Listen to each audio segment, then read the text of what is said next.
Last year, I made a video about the controversy surrounding whether or not theropods had lips. It is probably my favorite topic of discussion when it comes to how science is to inform our understanding of the physicality of dinosaurs. It's a debate that has solid arguments on both sides, from those who believe that dinosaurs had lepidosaur-like lips, and those who believe that theropods were more like crocodilians and that they would have exposed teeth. This video is not strictly about the evidence that either side presents, but is instead a question about the types of lips that theropods may or may not have had. At the time of producing this video, there is a paper coming down the pipeline on an allosaur fossil that has preserved soft oral structures, but the extent of these structures have not yet been published, and I am eagerly awaiting that publication. Before discussing the theropod lips proper, it's important to understand some of the anatomy of the mouth. Lips, also called labia, are attached to the gingiva, which are attached to the bones of the jaw and the teeth. The gingiva are commonly called gums. However, in reptiles, the gingiva is usually much more extensive, as seen in the photograph here. In mammals, the gingiva is very close to the animal's teeth, as seen in this image of a human mouth. Mammals are capable of manipulating their lips with muscles, and these lips are attached to the gingiva via a soft tissue feature called the alveolar mucosa. This creates a gap between the teeth and the labia, and allows mammals to manipulate their lips. Reptiles cannot manipulate or move their lips. In some animals, like snakes, their skulls can flex, which give the illusion of an ability to move their lips. But the lips are attached directly to the mouth parts, and so reptiles cannot snarl, smile, or pucker their lips. This will be very important to understand later on. It is also important to understand how oral soft tissues impact how an animal might feed. There is a significant correlation between how much force an animal can utilize in biting tasks in relation to oral soft tissue. There has been demonstrated in a 1996 study, as well as a study in 2004, which demonstrate that the oral mucosa, which are the soft tissues of the mouth, and the amount of it present can limit the strength of bite forces due to damage caused to these soft oral tissues. The idea that animals with large amounts of soft tissues around their teeth having weaker bite forces will be critical in understanding the feeding habits of particular theropod dinosaurs and the amount of soft tissues that may or may not have been present when they were alive. This will also be important in understanding, perhaps, why crocodilians have the oral tissue conditions they have, while lepidosaurs have a very different oral anatomical structure. For further reading on this topic, please take a look at the following papers. In essence, animals with harder mouth parts will be capable of harder bites than animals with larger amounts of soft oral tissue. Proponents of the lipped theropod hypothesis suggest that theropods had lips like lepidosaurs, animals like Komodo dragons, iguanas, and Gila monsters. If you look at a lepidosaur with its mouth open, you might be hard-pressed to see the teeth of these animals. This isn't because the teeth are small, but because they are covered with gingiva, which makes them difficult to see. Lepidosaurs, like Komodo dragons, use their teeth like the teeth of a push saw to rip and slash chunks of flesh off of their prey by using their neck muscles to drive the teeth into the flesh of the prey animal. They have relatively weak jaws, as it is probable that smashing apart bones or crunching down with powerful bites would cause damage to their oral mucosa. Crocodilians use their teeth differently. Animals like alligators use their teeth like railroad spikes, driving them into their prey to crush bones, shells, and other hard parts so that they can be swallowed in large gobs. Crocodilians have powerful, crushing bites. They also have harder mouth parts, with keratinized oral mucosa to protect their mouths from injury when smashing turtle shells, breaking bones, or fighting otherwise aggressive prey. Let us now compare the shape of some theropod skulls with some lepidosaur counterparts in an attempt to see similarities between feeding strategies. This is a monitor lizard skull, and this is the skull of a dromaeosaur. You can immediately see some stark similarities. The similarity I want to focus on is the way in which the teeth line up as the jaw is closed. Now let's place an overlay over the monitor lizard skull and see how the lips appear in relation to the skull. We can do the same with the dromaeosaur and see that indeed the lip lines almost exactly match. Notice with the dromaeosaur that the top teeth do not go down past the dentary when the jaws are closed, similar in nature to a monitor lizard. Keep this point in mind for a moment. Looking into the open mouth of a monitor lizard, we can see some key differences between lepidosaurid lips and mammalian lips. Mammalian lips are flexible and can be manipulated by the animal for communication purposes. Mammals can snarl, smile, and in the case of human beings, speak.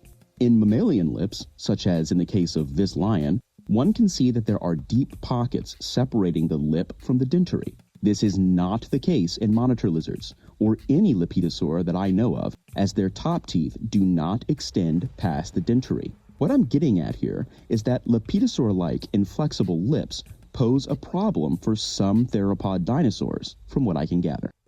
Take a look at this overlay of the dromaeosaur. This pink area represents the extent of lepidosaur-like gingiva inside of the dinosaur's mouth. As you can see, there is ample room for the saw-like teeth that dromaeosaurs would use to slash apart their prey. When the animal's mouth is open, the inflexible facial structures would still allow the teeth to slice into flesh of prey items. Let's also take a look at a similar diagram of lepidosaur-like lips and gingiva for a carcharodontosaurid, and we can also see a similar pattern. The saw-like teeth of the dinosaur would still be highly functional given lepidosaur lips, considering that both the carcharodontosaur and dromaeosaur likely had similar feeding strategies as the monitor lizard, relying on the muscles of the neck to saw flesh away from prey rather than a crushing bite like a crocodilian. This pattern holds true for many carnivorous dinosaurs, as when the jaws are closed, without crush closing them, there is enough room in the mouth for the gingiva, lips, and teeth. Remember that reptiles do not have mammalian-like jowls as far as we currently know. Their lips are not muscular and mobile, and lack the alveolar mucosa that mammals have attached to their gingiva to allow their lips to move. This non-keratinized structure in mammal mouths also allows the long fangs of certain carnivores to dip past the dentary without damaging the gingiva in the mouth. No known reptile has these structures to allow for mobile lips. Take a look at this albilosaurid diagram. With the mouth closed, there would be no need for alveolar mucosa, because the teeth on the upper jaw would not cause undue damage to the gingiva. This is how most reptile skulls work. Even in snakes, which have quite long teeth, the teeth of the upper jaw do not hang down past the extent of the dentary. Bearing that in mind, let's take a look at a Tyrannosaurus skull. T.rex is a different beast altogether. First, let's discuss feeding strategy. Recall that crocodilians, like alligators, use their teeth like railroad spikes, crunching them down on the hard parts of prey, such as the backs of turtles, to break apart shells and bone so they can be swallowed in large gobs. This different feeding strategy makes for different teeth, or rather different teeth make for a different feeding strategy, whichever comes first. The mouths of alligators expose more of the tooth because unlike lepidosaurs, alligators need the whole tooth, or more of it, to break apart and shatter the bones and shells of prey items. They cannot cut their prey the way lepidosaurs do, and they do not use their neck muscles so much as their jaw muscles to accomplish feeding. This is a similar feeding strategy to Tyrannosaurus rex when compared to other carnivorous dinosaurs. Unlike the carcharodontosaurs, tyrannosaurs employed a crushing bite to dispatch prey items. They had much more robust skulls, teeth, and jaw muscles. Unlike the previous carnivores we've looked at, in order for lepidosaur lips to work on a tyrannosaur, the mouth of the dinosaur would need to remain open, and not just slightly so, as shown in this diagram. Remember, the lip line of a lepidosaur reptilian lip does not bow or jowl as mammalian lip lines can because they lack the alveolar mucosa that mammals have. One cannot simply trace a line along the upper skull and apply a mammalian lip to fit the tyrannosaur skull. Furthermore, I see a problem with this condition when the gingiva are applied. Once again, the pink area here represents the gingiva. The problem I see is that unlike in other dinosaurs shown, the entire front portion of the dinosaur's teeth are now completely covered in gingiva and lip. This problem could be solved by closing the jaw more, but doing so would mean that the top teeth would penetrate the gingiva of the lower jaw, which is why animals like snakes don't close their jaws all the way. Mammals can, but that's because they have mobile, flexible lips that grow out of the gingiva that is much closer to the teeth themselves. This is where my confusion on theropod soft tissue reconstruction comes in.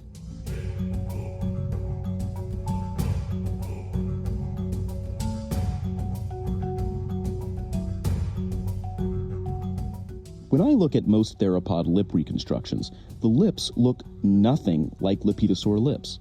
This is confusing to me because lepidosaur-like lips work with most theropods. Take another look at this abylosaurid diagram. This animal has a skull almost exactly like a Gila monster, and could have the requisite gingiva present with a nearly completely shut jaw. The teeth would also still remain fully functional. On most lipped theropod reconstructions, it would appear as though mammalian lips are being utilized, with a gap between the gingiva and the lip. This is not present in extant reptile lips. This condition is found primarily in mammalian lips.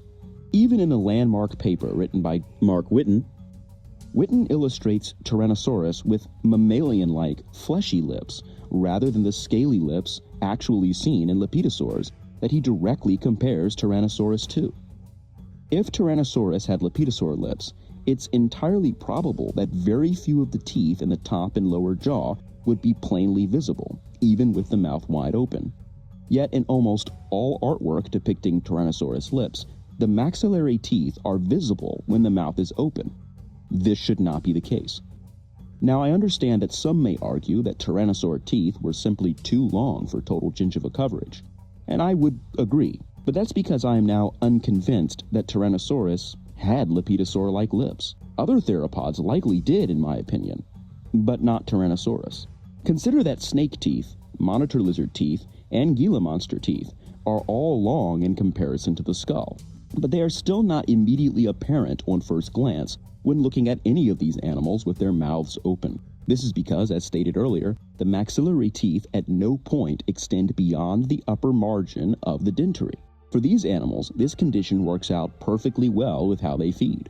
Monitor lizards saw, using their neck muscles as leverage. Snakes swallow their prey whole without any approximation to chewing and have extremely flexible skull joints to allow them to swallow prey larger than their own heads. This is totally different to the strategy for feeding utilized by large tyrannosaurids. Studies into the osteology of animals that tyrannosaurs frequently preyed on, injuries sustained by the crushing bites of tyrannosaurs and its immediate relatives, demonstrate that T.rex crushed its prey in a manner more akin to an alligator's feeding method than a monitor lizard's. Animals like lions, polar bears, and hyenas, which also use bone-crushing bites to destroy their prey, have much of their teeth exposed when their mouths are open, because they need as much surface area as possible to distribute the forces of their bites. These mammals have the advantage, however, of having mammalian-like lip conditions, which prevent their teeth from damaging their labia and other oral tissues. Furthermore, a study conducted by Hone and Watanabe in 2010 indicates that large tyrannosaurs are known to nibble utilizing the teeth in the front of their jaw. They would use their front teeth, which, based on fossil evidence, were smaller than the rest but far from useless. Take a look at the condition of the teeth at the very front of a Tyrannosaurus jaw. Though they are notably smaller than the teeth further back along the maxilla, they are bunched together.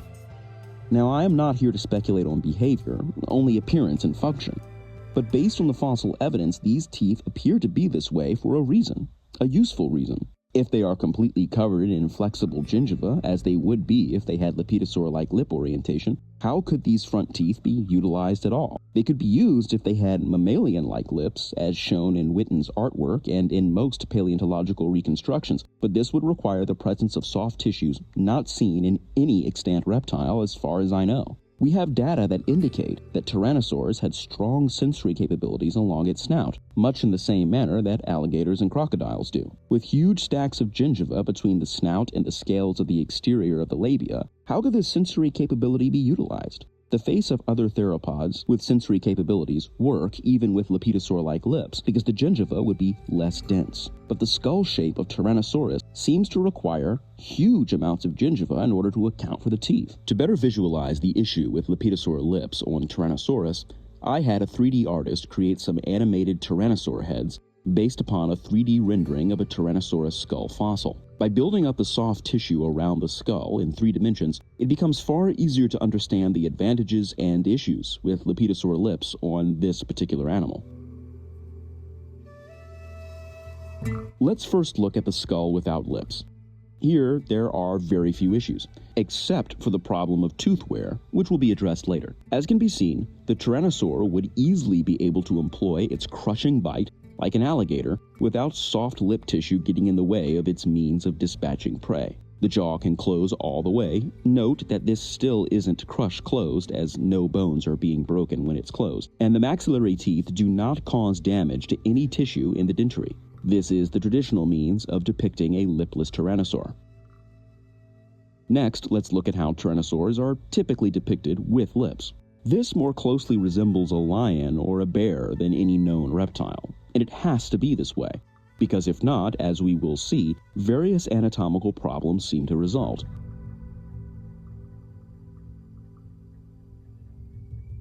Here is a 3D reconstruction with lepidopterosaur lips and the appropriate gingiva. Now the jaw can no longer close all the way, and many of the teeth are completely covered, particularly the forward maxillary teeth, and even the teeth in the front of the dentary. Based on what we know about Tyrannosaurus feeding behavior, this condition just seems unlikely to me.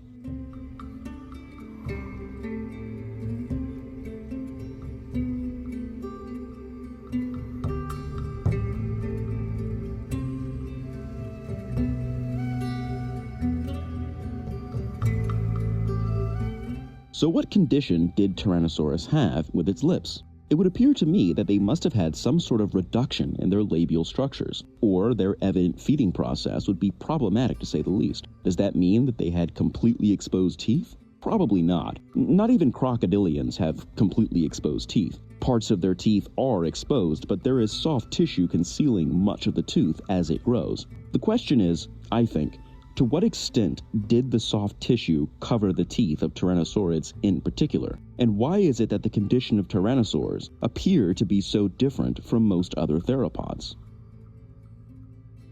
Tyrannosaurus teeth did not have the same wear patterns that were found in the teeth of alligators, which would indicate that they were protected from the elements by lips. However, one of the concerns regarding this paper was that only a single tyrannosaur tooth was utilized, from a Displetosaurus. Wear patterns on a single maxillary tooth cannot accurately describe the overall and general patterns of wear a tyrannosaur tooth would encounter. But this discussion is not focused on any one side of the argument, so much as it is focused on the way in which these lip structures are depicted in science communication literature and paleoart. But it is important to address some of the argument here. In a recent paper published in June of 2026 by Terraz et al., indicate the presence of extraoral tissues in archosauromorphs in the Triassic. This is based upon the lack of wear along the labial side of the teeth.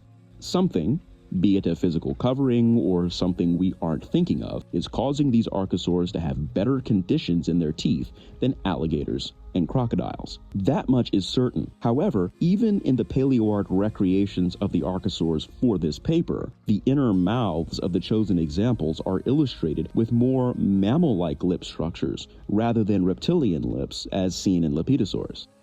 I would agree that most prehistoric archosaurs had lips, but according to that very same paper in June, it was indicated that tyrannosaurs had the propensity to drool quite extensively. Could this be a reason for Tyrannosaurus tooth wear levels being so low? Not to mention the fact that when a Tyrannosaurus closes its jaws completely, the teeth of the dentary are concealed within the upper portion of the jaw, protecting them from outside elements, especially if Tyrannosaurus drooled a lot. Crocodilians cannot drool, as they do not have the salivary glands capable of producing drool. There is evidence to suggest that Tyrannosaurus did have these glands and the large glossopharyngeal nerve foramen in Tyrannosaurus and Tarbosaurus. This, combined with fast tooth replacement rate, would indicate that Tyrannosaurus wouldn't need lips to protect its teeth. So what is the answer? How do we correctly reconstruct Tyrannosaurs and theropod soft tissues in the face? For now, I believe the answer is going to require more nuance than many in the paleo community are willing to accept. The mistake in this debate is thinking that there actually are camps to one side or the other, when in nature, nothing is ever so clear. For instance, it would be incorrect to say mammals do not lay eggs, when there are more than one species of mammal that do, in fact, lay eggs.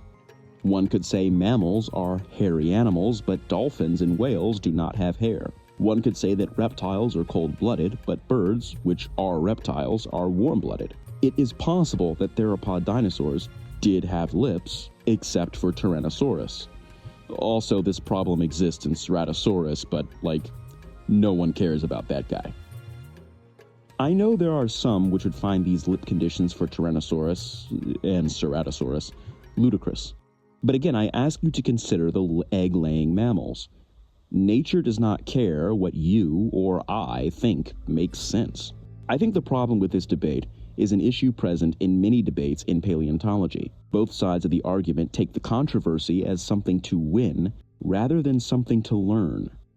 Rather than being a critical thinking exercise, it becomes a test to see who has read the most scientific papers, rather than a test to see how the data in those papers can be applied to practical activities such as paleontological reconstructions. If the suggestion is that dinosaurs had lepidosauria-like lips, then they should be reconstructed with lepidosauria-like lips, not mammalian ones. If the lepidosauria-like lips aren't working for some reason, then extra data is going to be required to better understand what lip structures these animals did in fact have. In many ways, it reminds me of the feather craze of the early to mid-2010s. Scientific and respected views exist on both sides of the discussion. I suspect we will find that, much like the feather debate, the answer will be more complex than we tend to desire in this field. To review, lepidosauria-like lips do in fact work on most theropod dinosaurs. This is largely because most theropods would have employed feeding strategies that are similar to lepidosaurs. However, in dinosaurs with different feeding strategies, lepidosauria-like lips become problematic. This is both evident in reconstructions with lepidosauria-like lips in these animals, and by the fact that professional paleo art reconstructions